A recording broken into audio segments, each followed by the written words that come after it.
Welcome to வெற்றிவாக YouTube channel. நான் உங்கள் சுல்ஃபிகர். தமிழக வெற்றிக் கழகத்தினுடைய இரண்டாவது மாநில மாநாட்டிற்கான அறிவிப்பு இன்றைக்கு தளபதி அவர்கள் வெளியிட்டிருக்கிறார்கள்.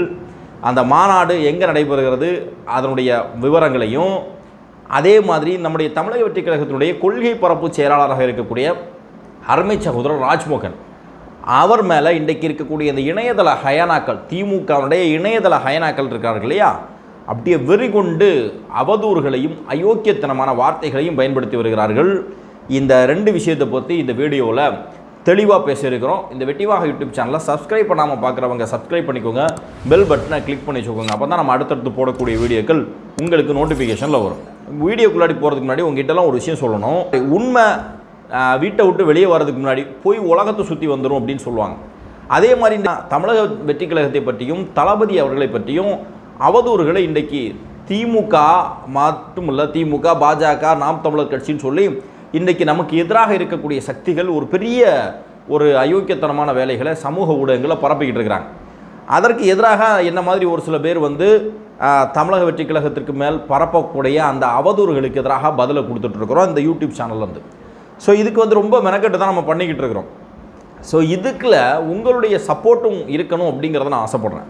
என்னுடைய வீடியோ லைக் பண்ணுறீங்க, ஷேர் பண்ணுறீங்க, சப்ஸ்கிரைப் பண்ணியிருக்கீங்க, இன்னும் உங்களுடைய நண்பர்களுக்கெல்லாம் ஷேர் பண்ணுறீங்க. ஓகே, அது கூடவே அடிஷ்னலாக இன்னொரு விஷயத்தை நீங்கள் செய்ய வேண்டியிருக்குது. அதாவது ஹைப் அப்படின்னு சொல்லிட்டு ஒரு ஆப்ஷனை இன்றைக்கி யூடியூப் வழங்கிட்டு இருக்கு. அதாவது சின்ன சின்ன சேனல்கள் அதிகமாக இன்னும் மக்கள் மத்தியில் ப்ரொமோட் ஆகிறதுக்கு அதை வீடியோ பார்க்கக்கூடியவங்க அந்த ஹைப் பண்ணி விட்டாங்க அப்படின்னா இன்னும் அதிகமாக மக்கள் மத்தியில் ரீச் ஆகும். நம்ம பரப்பக்கூடிய அவதூறுகளுக்கு எதிராக நம்ம ரொம்ப மெனக்கட்டு தான் இந்தமாரி வீடியோக்கள் எடுக்கிறோம். இது இன்னும் அதிகமாக மக்கள் மத்தியில் ரீச் ஆகணும்னா உங்களால் செய்ய முடியும். இதை எப்படி செய்கிறதுனா, நீங்கள் கீழே பார்ப்பீங்க, கமெண்ட் பாக்ஸ் இருக்குதா, அந்த கமெண்டை ஜஸ்ட் லெஃப்ட்டில் ஒரு ஸ்க்ரோல் பண்ணிங்க அப்படின்னா ஹைப் அப்படின்னு சொல்லி ஒரு ஆப்ஷன் வரும். நீங்கள் அதை கிளிக் பண்ணிட்டீங்க அப்படின்னு சொன்னால் என்னுடைய வீடியோ ஹைப் ஆயிரும். அடுத்தடுத்த நபர்களுக்கு, புதிதாக இதே மாதிரி இன்ட்ரெஸ்ட் இருக்கக்கூடிய நபர்களுக்கு இன்னும் அதிகமாக இந்த வீடியோ போய் சேரும் அப்படிங்கிறத கேட்டுக்கொள்கிறேன். அதனால் நீங்கள் எல்லாருமே அந்த ஹைப் பண்ணுங்கள். அதே மாதிரி இந்த வீடியோவை லைக் பண்ணுங்கள், சப்ஸ்கிரைப் பண்ணுங்கள், உங்களுடைய நண்பர்களுக்கு ஷேர் பண்ணுங்கள். சரியா? ஸோ ஃபஸ்ட்டு என்ன விஷயம் அப்படின்னா, நேற்றைய தினம் திடீர்னு ஒரு அறிவிப்பு. நாளைய தினம் தமிழக வெற்றி கழகத்தினுடைய இரண்டாவது மாநில மாநாட்டிற்கான பந்தக்கால் நடக்கூடிய நிகழ்வு மதுரையில் இருக்கக்கூடிய கூடக்கோவிலில் நடக்குது அப்படின்னு சொல்லிட்டு உடனடியே நமக்கெல்லாமே ஆர்வம் தொட்டிக்கிட்டு, ஆஹா, அடுத்த மாநாடு, அதுவும் தென் தமிழகத்தில் சிறப்பான சம்பவம் நடக்க போகுது. ஏற்கனவே வட தமிழ்நாட்டில் விக்கிரவாண்டியில் இந்த மாநாடு சொல்லும்போது வட அந்த அந்த விக்கிரவாண்டி, விழுப்புரம் அந்த பகுதியில் இருக்கக்கூடிய தொண்டர்களெல்லாம் கொண்டாடினாங்க. எப்படின்னா, மாநாடு ஒரு தினம் தான் நடந்துச்சு, ஆனால் அந்த மாநாட்டிற்கு முன்னாடி இந்த மாநாடு அறிவிப்பு நடைபெறுவதிலேருந்து இந்த இடத்துல தான் நடக்குதுன்னு சொன்னதில் இருந்தே சாரையாக மக்கள் அந்த இடத்தை பார்வையிடுறதுக்கே போனாங்க. அங்கே நடக்கக்கூடிய ஒவ்வொரு நிகழ்வையும் போய் பார்வையிட்டார்கள், பிளாக் போட்டாங்க, அந்த அளவுக்கு கொண்டாடி தீட்டாங்க. மாநாடும் சிறப்பாக தரமாக நடந்துச்சு. அதே மாதிரி தான் இப்போ மதுரை மாநாட்டிற்கான அறிவிப்பும் வெளியாகி இருக்கிறது. இன்றைக்கி பந்தக்கால் நடுவதாக சொல்லியிருந்தார்கள். காலையில் அதே மாதிரி பந்தக்கால் நடப்பட்டது. நம்முடைய பொதுச் செயலாளர் புஷியானந்த் அவர்கள் அதில் கலந்து கொண்டார்கள். அதற்கு பிறகு தளபதியினுடைய எக்ஸ் தளத்தில் ஒரு பதிவு வந்துச்சு. வரக்கூடிய ஆகஸ்ட் மாதம் 25ஆம் தேதி நம்முடைய தமிழக வெற்றி கழகத்தினுடைய இரண்டாவது மாநில மாநாடு நடைபெறும் அப்படின்னு சொல்லி ஒரு அறிவிப்பு வெளியாச்சு. தொண்டர்களெல்லாம் உற்சாக மிகுதியில் இருந்து கொண்டிருக்கிறார்கள். அதுலேயும் குறிப்பாக தென் தமிழ்நாட்டில் தமிழக வெற்றி கழகத்தினுடைய முதல் நிகழ்வு மதுரையில், தமிழ்நாட்டினுடைய 3வது பெரிய நகரம்னு சொல்லுவாங்க. தளபதியினுடைய ரசிகர்கள், அதாவது வெறியர்கள்னு சொல்லுவாங்க இல்லையா, அந்த மாதிரி இருக்கக்கூடிய இடம். ஏற்கனவே நீங்கள் பார்த்துருப்பீங்க, ஷூட்டிங் வந்தபோது மதுரை ஏர்போர்ட்டில் நடந்த கொண்டாட்டம். ஸோ அதை விடவும் பயங்கர எக்ஸைட்மெண்ட்டாக இன்றைக்கி மக்கள் இருக்கார்கள். 2வது நிகழ்வு, அது மாநாடு மதுரையில் நடைபெறுது. மதுரையில் நடைபெற்ற மாநாடுகள் அரசியல் களத்தில் மிகப்பெரிய திருப்பு முனைகளை செஞ்சிருக்கிறது. அதே மாதிரி தமிழ்நாட்டில் தமிழக வெற்றி கழகம் சார்பில் மதுரையில் நடைபெறக்கூடிய மாநாடும் நிச்சயமாக அரசியலில் ஒரு மிகப்பெரிய மாற்றத்தை உருவாக்கும் அப்படின்னு சொல்லி தான் நம்ம எல்லாருமே எதிர்பார்க்கிறோம். குறிப்பாக 1957 திமுக இதே மதுரையில் ஒரு மாநாடு நடத்துச்சு. அடுத்த 10 வருஷத்தில் அவர்கள் ஆட்சியை பிடிக்கிறார்கள். திமுக மிகப்பெரிய அளவில் தமிழ்நாட்டில் வளருவதற்கு அந்த மாநாடு மிகப்பெரிய காரணமாக இருந்துச்சு. அதே மாதிரி அதிமுகவினுடைய முதல் மாநாடே மதுரையில் 1972 முன்னாள் முதல்வர் எம்ஜிஆர் அவர்கள் அந்த மாநாடை நடத்தினாங்க. அடுத்த தேர்தலே வெற்றி பெற்றார்கள்.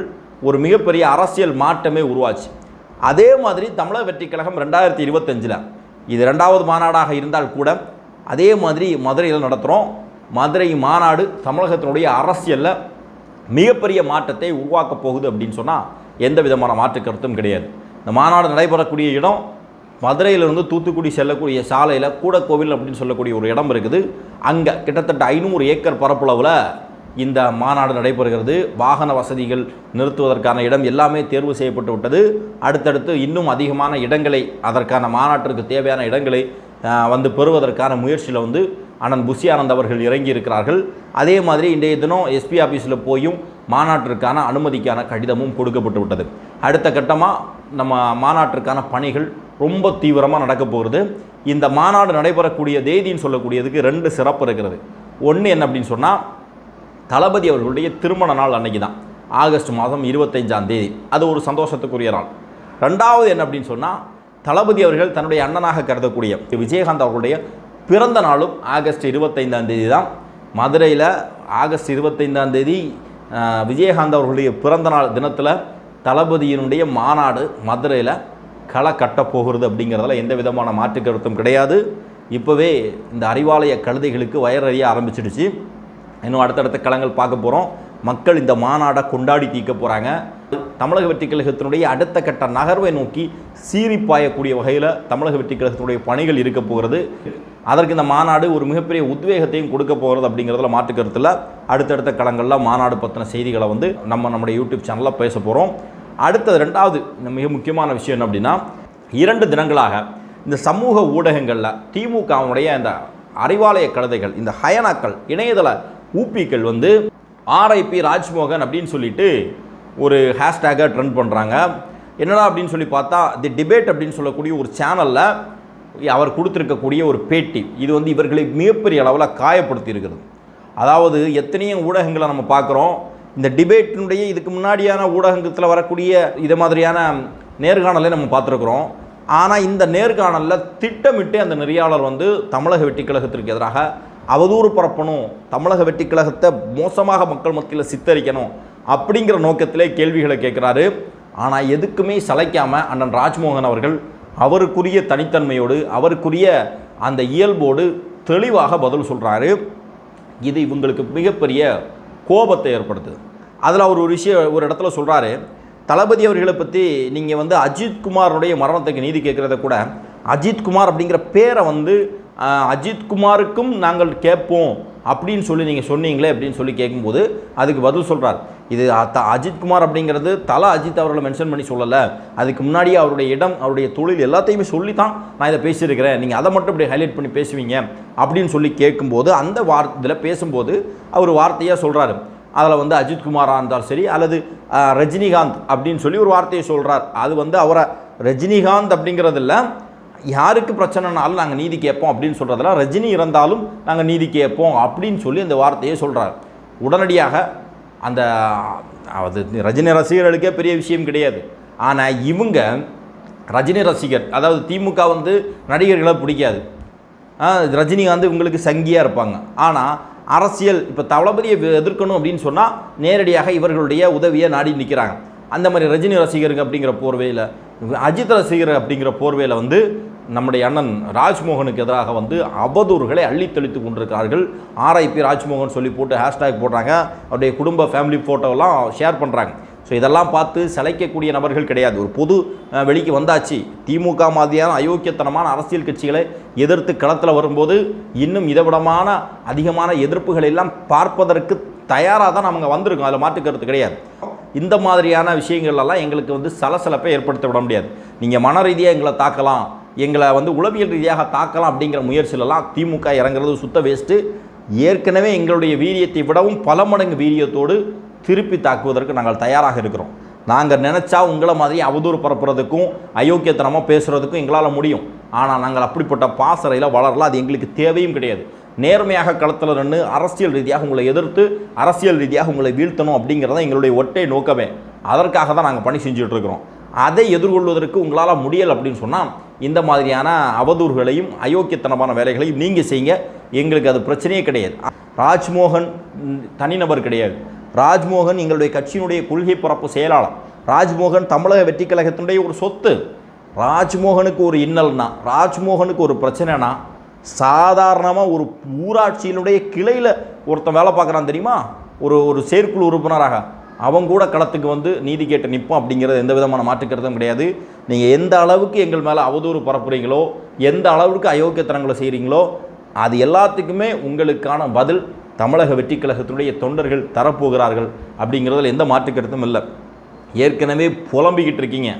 ஓரணியில் தமிழ்நாடுன்னு சொல்லிட்டு உறுப்பினர் சேர்க்கை முகாம் சொல்லி மக்களை ஏமாற்றிக்கிட்டு இருக்கீங்க. ஒவ்வொரு வீடு வீடாக போயிட்டு குழுவில் லோன் எடுத்தாரோம், கிஃப்ட் பொருள் தாரோம் அப்படின்னு சொல்லிட்டு பெண்களை சம்பளத்துக்கு இறக்கி விட்டு வேலை பார்க்குறீங்க. அப்படி கூட உங்களுக்கு உறுப்பினர் சேர்க்கை செய்ய முடியலை.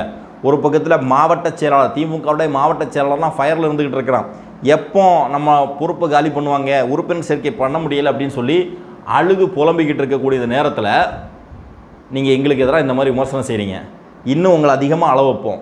களத்தில் போய் மக்களை சந்தித்து அதிகமான உறுப்பினர்களை தமிழக வெற்றி கழகத்தில் சேர்த்து திமுக அப்படின்னு சொல்லக்கூடிய கட்சிக்கு நீங்கள் 2021 படுத்துக்கிட்டே ஜெயிச்சிங்க இல்லையா, அப்படிப்பட்ட வாய்ப்பே கிடைக்காது. அதற்கு என்ன செய்யணுமோ நிச்சயமாக அதை செய்வோம். தமிழக வெற்றி கழகத்தை சீன்றவன் நிச்சயமாக அதற்கான பலனை பெறுவார் அப்படிங்கிறதுல மாற்று கருத்து இல்லை. கட்சியில் ஏற்கனவே இருந்த உறுப்பினராக மறுபடியும் அவங்களுக்கு உறுப்பினர் கட்டப்பட்டு 5 லட்சம் பேர் இணைந்து விட்டார்கள், 10 லட்சம் பேர் இணைந்து விட்டார்கள்னு 75 வருஷ பாரம்பரியம் கொண்ட கட்சி இன்றைக்கி பேசிக்கிட்டு இருக்குன்னு சொன்னால் திமுகவுடைய நிலை எந்த அளவுக்கு மோசமாக போயிட்டுருக்கு அப்படிங்கிறத பார்த்தாலே நமக்கு தெரியுது.